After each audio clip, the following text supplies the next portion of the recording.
Okay guys, share ko lang sa inyo guys no, yung Panasonic na window type na ginawa ko dito no. So ang story nito guys, every 5 minutes guys namamatay siya. Namamatay yung compressor. So nagpapad na siya no. So nung sinukat natin yung mga sensors niya guys no, based doon sa requirements, is good pa yung kanyang sensor no. Yung tube sensor, yung ambient sensor, walang problema no. So medyo natagalan tayo guys sa pag-trouble kasi nga pag tinignan natin yung sensor niya ay good naman no. So yung reading niya good naman no. So tinignan natin yung board niya guys. Nagkaroon lang siya guys ng nawawala yung 12 volts na nagsusupply sa relay no. Pag namamatay na siya no. So ngayon inisa-isa namin ito no, habang kahit itong sensor guys no, nilayo na natin no, nilayo na natin doon sa unit, nilagay na natin sa labas. Talagang every 5 minutes mamatay siya no. So medyo ano talaga pagdating dito sa mga window type no, sa troubleshooting ng window type, talagang kailangan dito guys no, tiyagaan no. So matagal ko rin siya guys nakuha ito no. So ang nangyari sa kanya, ang ginawa ko dito guys,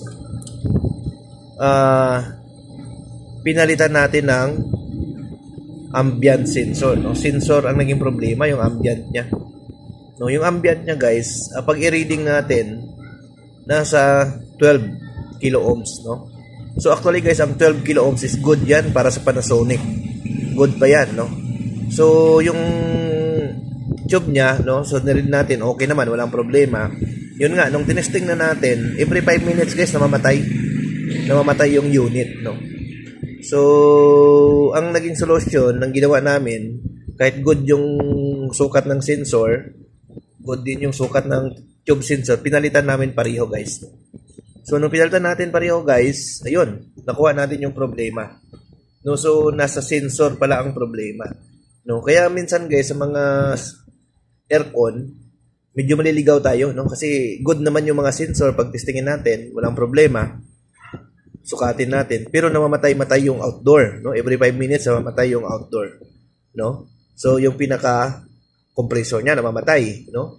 So minsan guys tingnan nyo rin no, subukan nyo rin palitan yung sensor, ambient sensor no. Kaya mahalaga guys na may baon kayo lagi na ambient sensor pang test no, kasi yun ang naging problema no. Minsan naman itong tube guys no, kahit good yung reading niya, pero pag once na tumatakbo na yung unit, nagbabago yung kanyang resistance no. So pag i-tester mo okay, walang problema no, wala kang makikitang problema pag i-testing mo.